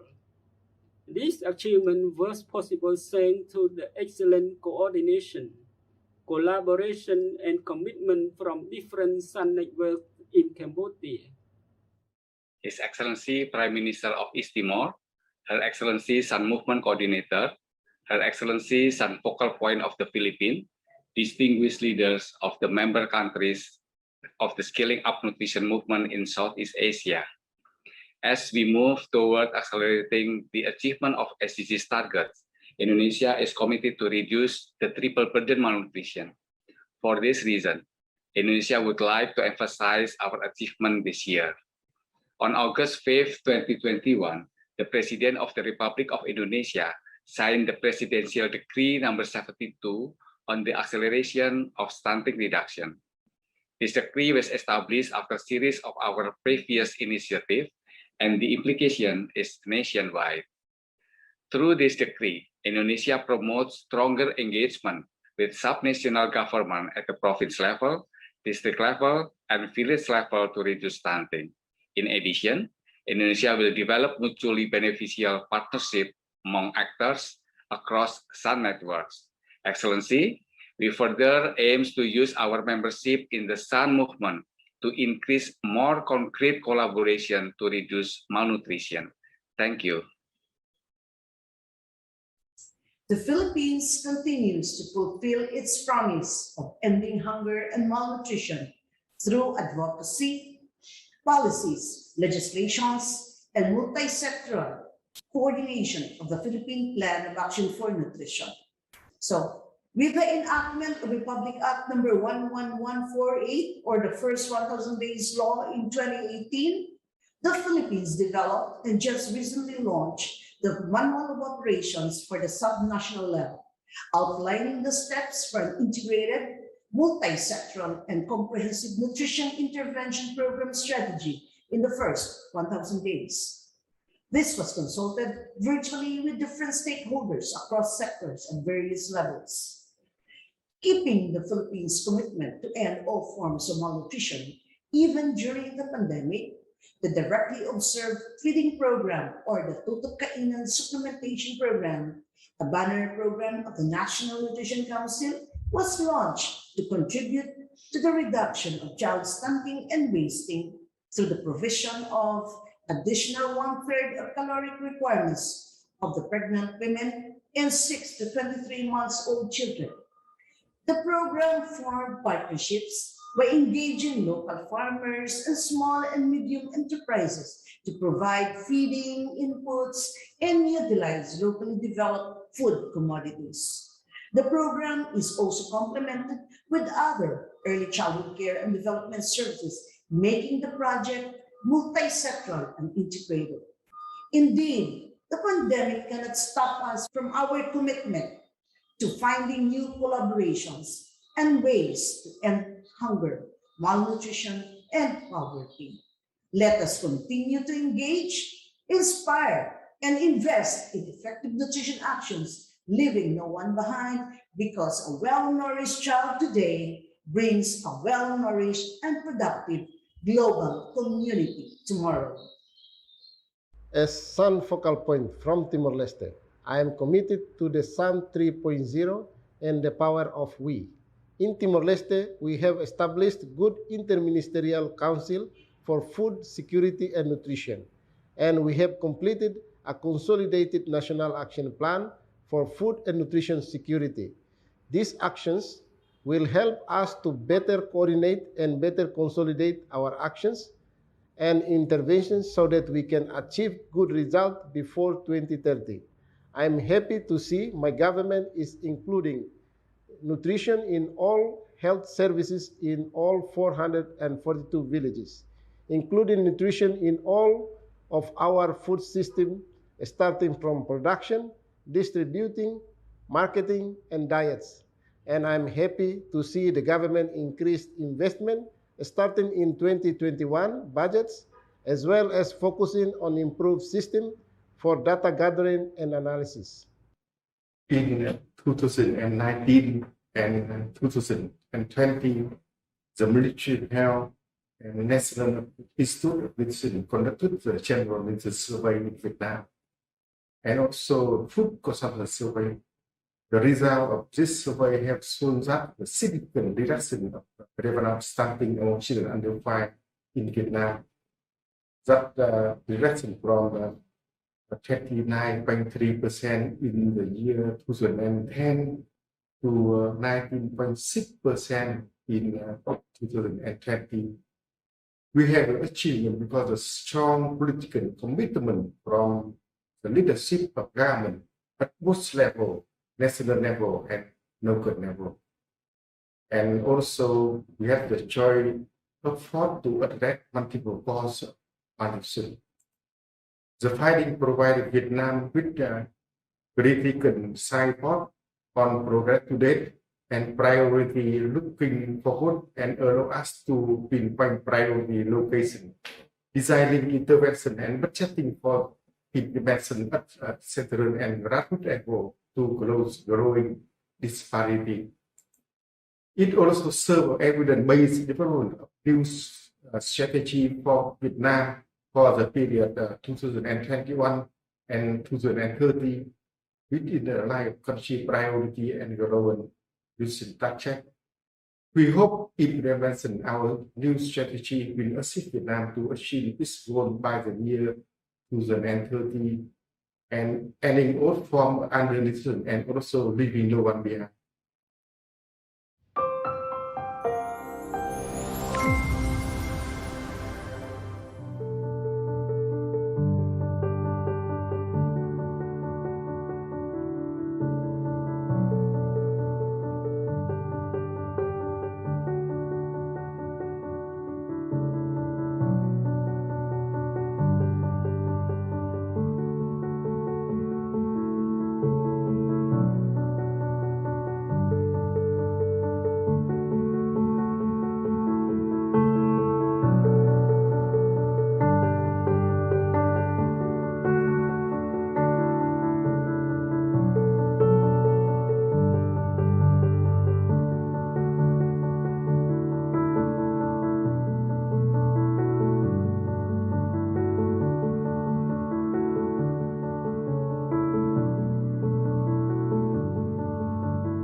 So as we move to the end of the launch of Sun 3 in the region of Southeast Asia, it is my privilege to invite Dr. Soksilo to make the closing remarks, and he is the Sun focal point for Cambodia.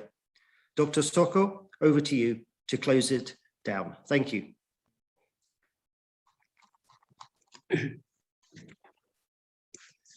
Excellency Prime Minister of Timor-Leste, Madam Geneva, Sun Movement Coordinator and UN Assistant Secretary General, dear Sun Government Focal Point from Southeast Asia region, Excellency, ladies and gentlemen, it is a great pleasure to have this opportunity to join together for this launch event for the Sun 3.0 in Southeast Asia. To listen to the achievement and the experience of different countries and to share our commitment to Sun 3.0 and the power of we.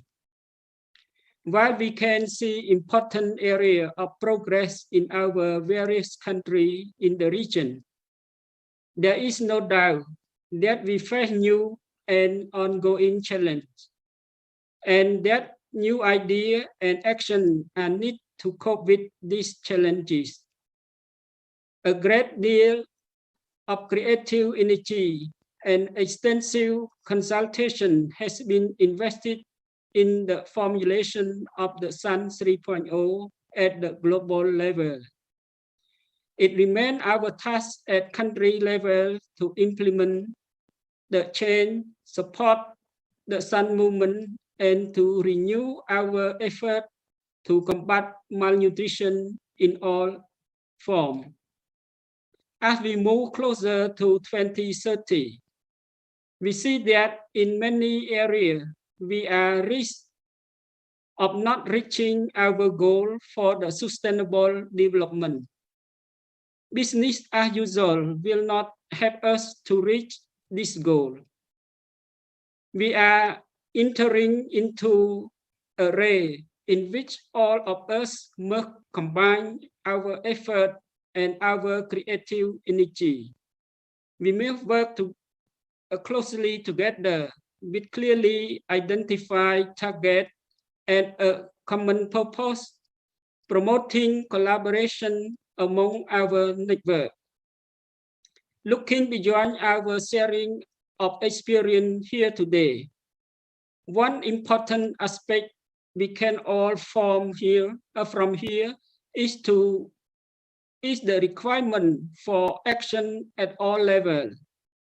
Sun 3.0 must serve as the framework for coordination, collaboration, and commitment amongst the stakeholders for improved nutrition. While there is an ongoing need for dialogue at global, regional, national, and subnational level, but there is an overriding need for action leading to demonstrate results. We understand that a prioritization of food security and nutrition rely on domestic funding and priority of the government, rather than being led by donor priority. This is a challenge for all of us, but it is a challenge we must address, as our Sun coordinator has stressed. Political commitment must be converted to funding priority. From our side, Cambodia has demonstrated such commitment over the past 2 years with a massive investment in cash transfer for the poor and vulnerable in dealing with the stress of the COVID-19 pandemic. This has been critical support for food security, nutrition in a time of great stress. And we have heard today the commitment made by each of the countries represented here. Before closing, On behalf of the Council for Agricultural and Rural Development and my capacity as the Cambodian government Sun Focal Point and the National Convener for Food System Dialogue, I would like to express our strong commitment to move forward the Sun 3.0 into action. We have aligned the Sun 3.0 action plan with the Cambodian roadmap for food system for sustainable development 2030 and the second national strategy for food security and nutrition 2019 to 2023 for implementation in the country. We will work with all stakeholders to prepare the action plan for the Nutrition for Growth Summit that will be organized in Tokyo in December this year. In closing, let me stress the importance of our coordinated and collaborative action on the part of government, civil society, business, donor, and UN network. Thank you to our Sun coordinator for your direct engagement with the participants and for challenging all of us to step up our work and to demonstrate results. The power of we will be seen in result, not word. Thank you very much for your attention.